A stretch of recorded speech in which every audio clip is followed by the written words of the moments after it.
3, 2, 1.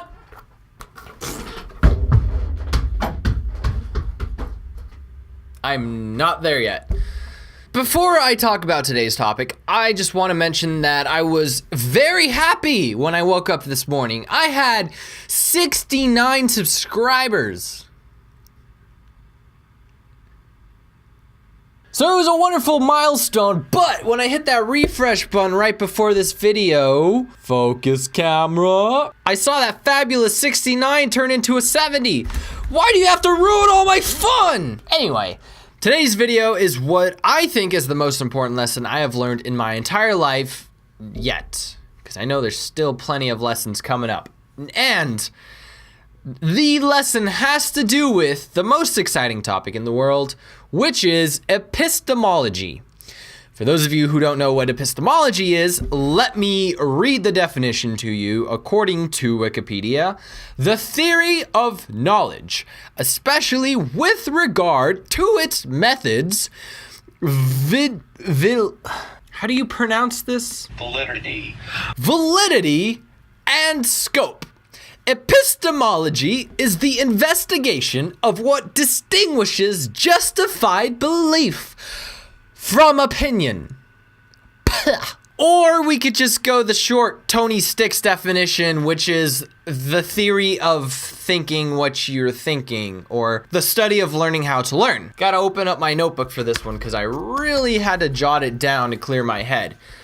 Epistemology, or the most important lesson that I've learned is, we'll start with examples so you understand it when I finally explain what it is. I was in a long distance relationship, and I would say for the first 2 years of my long distance relationship, I had a problem, and every one of my friends who also went through a long distance relationship have also had this problem.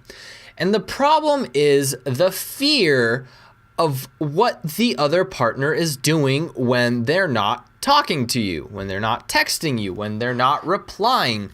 A lot of problems we have is our mind instantly goes to, they're in trouble.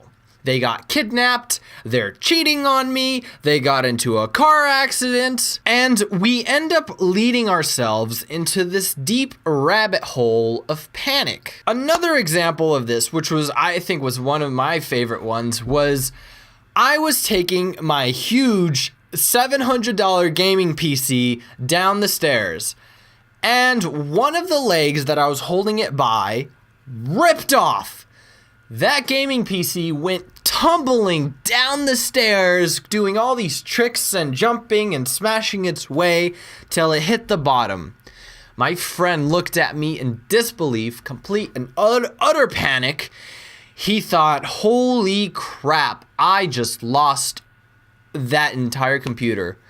But all I did was, oh, that sucks, I lost a leg. I think I'm gonna have to get a book to stick it underneath the leg now. True story, actually. I kid you not when I tell you these things. I like to be 100% realistic. This is my gaming PC. This is the book. Excuse that. I lit such a mess. But this is my English textbook, and it's one of the legs now because I actually did drop it down the stairs. But continuing the story, my friend was in absolute disbelief and panic, thinking, oh my goodness, I just lost my computer. And I just thought, oh, it's just the leg. Not even worried whether the computer will turn on or not.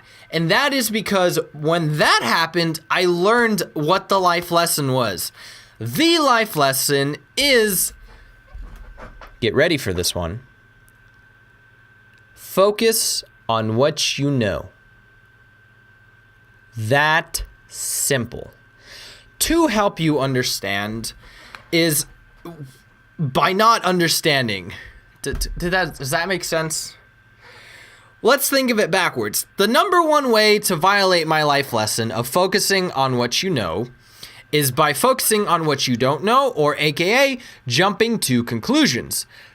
For example, the relationship example that I gave, where we are jumping to conclusions what's going on with our partners. And because we're doing that, we're not focusing on what we know, And that leads to stress and failure. When you focus on what you know, the fact that I did not know whether my computer was broken or not, I did not know if it was going to turn on after falling down those steps, I was just not even worried about it. I wasn't fazed. I knew it would be okay to feel sad, to be disappointed, even pissed off that the computer fell when I plug it back in and realize that it does not work. But at that moment, I don't know if it works or not, so it would be a waste of my energy and resources for worrying about that. We spent a lot of time thinking, what if this? What if that? What if this person is talking behind my back? What if I failed that class? Well, you truly aren't going to know until you actually hear that person talking behind your back, or you actually see the grades posted on wherever the people from your university post your grades. But until that moment happens, there is literally no reason to think about that. Rather than only put yourself in a depressing loophole of sadness. Instead of focusing on what we don't know, we can focus on positive questions. For example, and this one works really well since recently I've taken up the sport of table tennis, and my buddy Chris is incredibly good at the game. And I would say on average, he's actually better than me. So, for example, instead of jumping to the conclusion, Chris is better than me, I can't beat Chris at table tennis, the conclusion I need to think of is, or the positive question, there you go. No conclusions, never jump to conclusions. The positive question I need to be asking myself is, how can I beat Chris? Not am I going to beat Chris? Not I can't beat Chris, not Chris is better than me. How can I beat Chris? Because when I ask the question, how can I beat Chris, I'm focusing on understanding rather than focusing on the things that I don't know. If I focused on what I don't know, it could be a matter of Chris is better than me. Can I beat Chris? How do I know? I jump into a match, and yes, I might win, but yes, I might lose, and I actually might lose on average more often, and that's because I'm jumping to conclusions where the odds are actually stacked against me. But if we took it the other route, how can I beat Chris? Oh, well, it's his top spin serve that I need to learn how to counter. I decide to focus on learning how to counter top spin serves, and before you know it, I'm jumping back into the match with Chris. I can beat him. And how did that happen? That happened because instead of focusing on what I don't know, I focused to understand. I seek the knowledge to understand, aka focusing on what I know, and I built from there. Did not do anything else. And this little thought process, this epistemology theory that I live my life by of focusing on only what I know and building from there has absolutely changed my life for the better. It has made me a completely relaxed person to be around stressful people. Because when they look at me and they ask me, what the heck is going on through your head? You don't even look like you're worried. I just tell them I'm not focused on it. Because there's no point on worrying about something you don't know. I'm gonna be honest, this is probably like literally if anybody were to watch any one of my videos where I try to teach you anything, this would be it. This would be the number one thing, because this thought process is the number one thing that builds on top of everything else you're learning. So if you found this helpful in any way and you'd love to share this video to a friend, please do so. Hi friend, your friend loves you enough to care about you to send you this video. And if you haven't subscribed yet, I would highly recommend you to. My name is Tony Sticks. I'm doing the 100 videos in 100 days challenge.